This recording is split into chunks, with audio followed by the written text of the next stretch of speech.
Welcome back. Forming the band in the late 70s, by the early 80s, the Go-Go's were signed and making some serious waves in LA.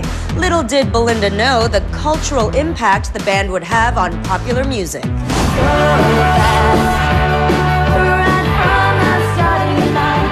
Looking back at your very successful career as a musician, are you surprised at what the Go-Go's became?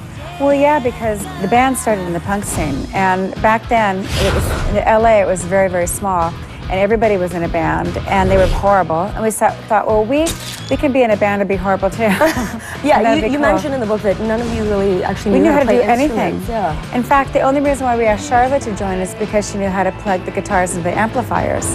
Yes, oh no, you gotta let it go.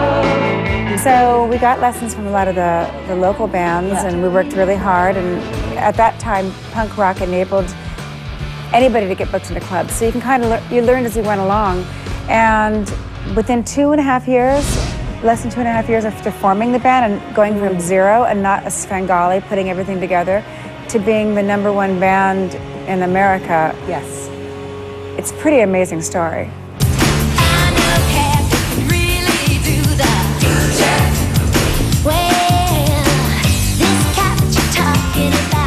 Back in the punk era, like you said, when it was first starting out, what were some of the trials and tribulations that you faced as an all-girl kind of group? Even when the band was playing in clubs and selling out clubs all over America, we were told to our faces that we couldn't be signed because we were women, and by the record companies. So they didn't want to take a chance on an all-female band because there had never been a track record of a band before us like that. So a successful track record. So. That right there, I mean, once we always did it our way. We never compromised. I mean, we never listened to what anybody told us to do.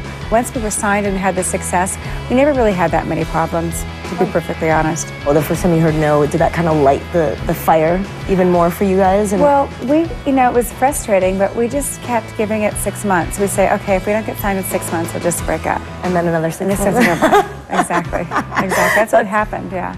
What was the scene like? You mentioned the scene earlier growing up in the LA punk scene. What was that scene like?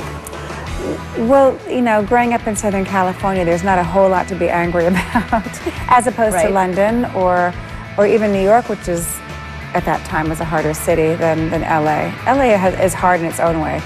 But maybe it's the sunshine that helps, though, the vitamin D. Yeah, it's easy from the outside, and there's not a lot for, most of us were middle-class teenagers, American teenagers, living in sunshine, and so actually probably out of all the scenes, the LA scene started, when it started, it was more of an artistic scene rather than angry. It was about art, and what do you take away from that experience, that time the most? Oh my God, those were amazing days. Yeah.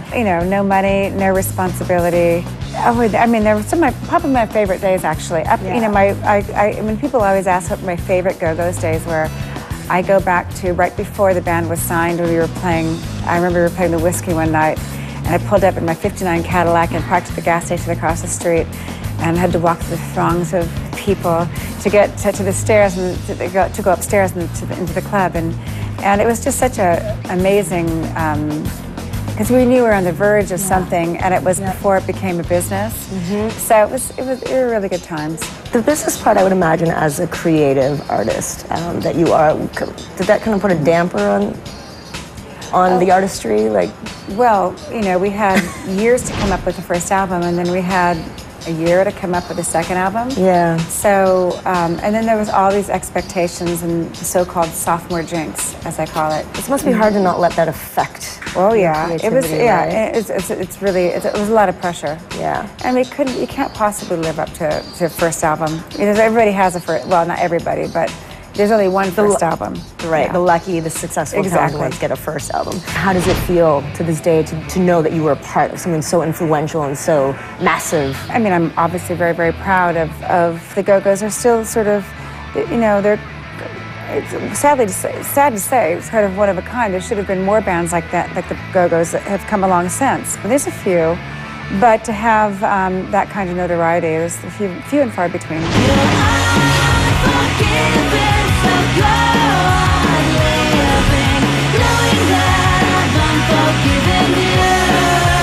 coming up. Many times through the years, people have tried to talk to me. I mean, I heard from countless people that they were afraid I was going to die. The singer opens up about the dark side of her success. I mean, I always thought I got high because I like to get high and have a good time, but it was all, I think it all came from that.